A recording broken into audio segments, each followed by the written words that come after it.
Imagine a man who could paint masterpieces, design flying machines, dissect human bodies, engineer weapons of war, plan entire cities, compose music, and solve mathematical problems. All before breakfast. A man who sketched helicopters 400 years before they were invented. A man who understood human anatomy better than the doctors of his time. A man whose notebooks contained ideas so advanced that people couldn't build his inventions for centuries. This wasn't a team of experts. This was one person. Leonardo da Vinci was the closest thing to a superhuman the Renaissance ever produced.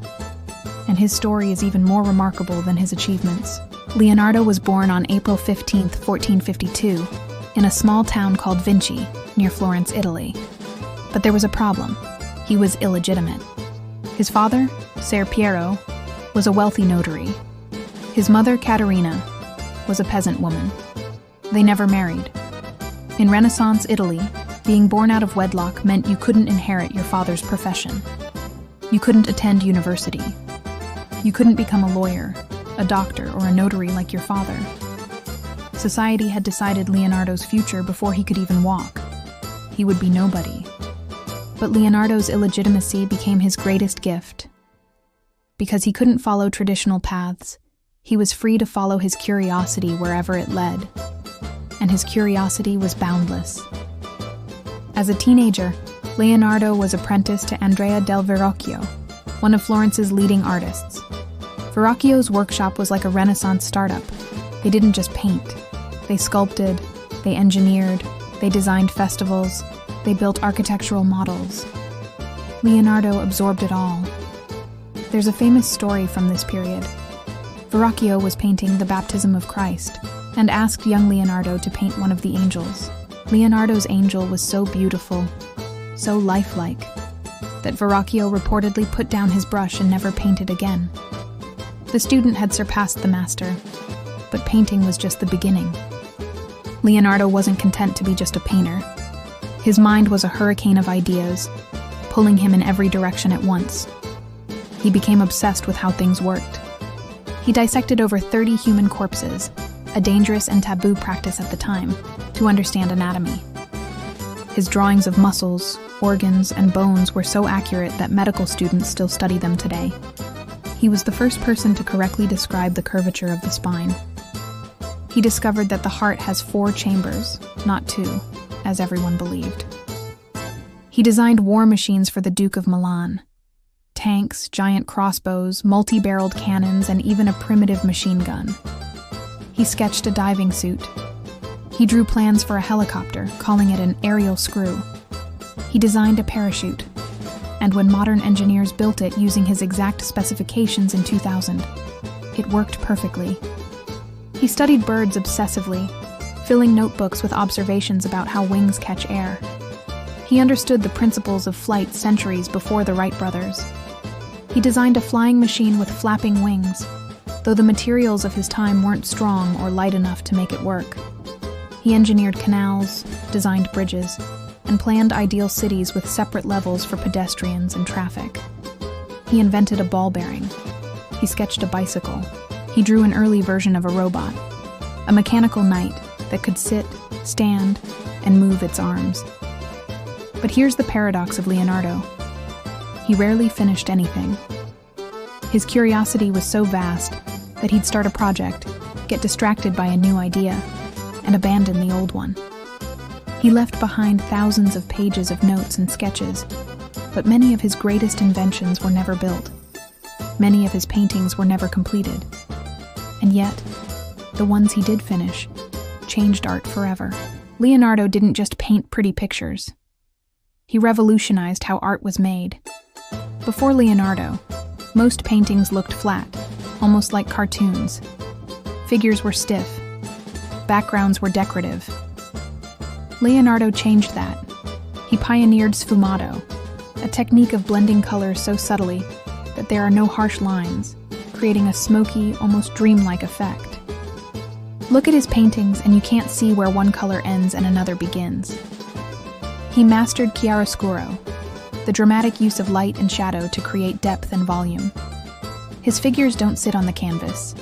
They emerge from it, three-dimensional and alive. He studied perspective obsessively, using mathematics to create the illusion of depth. In The Last Supper, painted on the wall of a monastery in Milan, every line of perspective draws your eye to Christ's head at the center. Its geometry made sacred. The Last Supper was revolutionary. Before Leonardo, depictions of this scene showed the apostles sitting in a row like mannequins. Leonardo painted them reacting, shocked, angry, confused, in the moment after Jesus says, "One of you will betray me." Each face tells a story. It's frozen time, captured in paint. Then there's his other masterpiece, but we'll save that for next time. The Mona Lisa deserves its own video, and trust me, we're going to dive deep into why that mysterious smile captivated the world. Subscribe so you don't miss it. But Leonardo created more than just paintings. He created the Vitruvian Man, the iconic drawing of a man inscribed in a circle and square, representing the perfect proportions of the human body. It's become one of the most recognizable images in history, a symbol of the Renaissance belief that humans were the measure of all things. Despite his genius, Leonardo's life was marked by restlessness and frustration. He moved constantly. Florence, Milan, Rome, France, always seeking patrons who would fund his work and give him freedom to explore. He was never satisfied. He was never settled. His notebooks reveal a mind that never stopped questioning. Why is the sky blue? How do muscles move the eye? What makes water flow the way it does? Why do we yawn?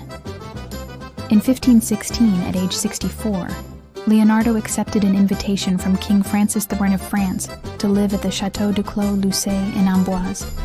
The king didn't ask him to paint or invent anything specific. He just wanted Leonardo nearby, to talk, to think, to exist as the world's greatest mind. Leonardo spent his final years organizing his notes. Though he never completed the treatises on painting, anatomy, and engineering that he'd planned his whole life. On May 2nd, 1519, at age 67, Leonardo da Vinci died in France, far from his homeland. Legend says he died in the arms of King Francis I, though historians doubt this. But it's a fitting image. The ultimate genius honored by a king, finally recognized for what he was.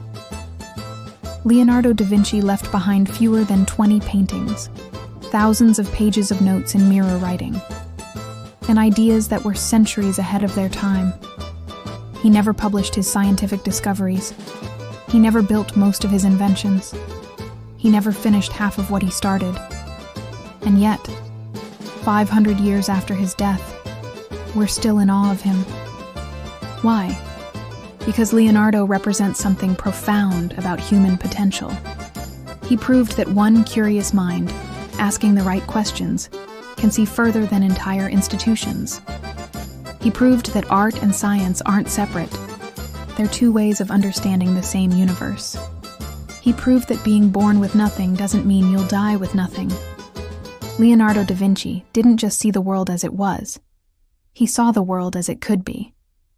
And in his notebooks, his paintings, and his inventions, he left us a map to get there. Next time, we're diving into his most famous work, the painting that everyone knows but few truly understand. The Mona Lisa. Why does she smile? Who was she really? And why has this one painting captured imaginations for over 500 years? You won't want to miss it. If Leonardo's story inspired you, hit that like button and subscribe. We've got the Mona Lisa deep dive coming next, and it's going to blow your mind. Comment below. What's the most incredible thing Leonardo invented or painted? See you next time.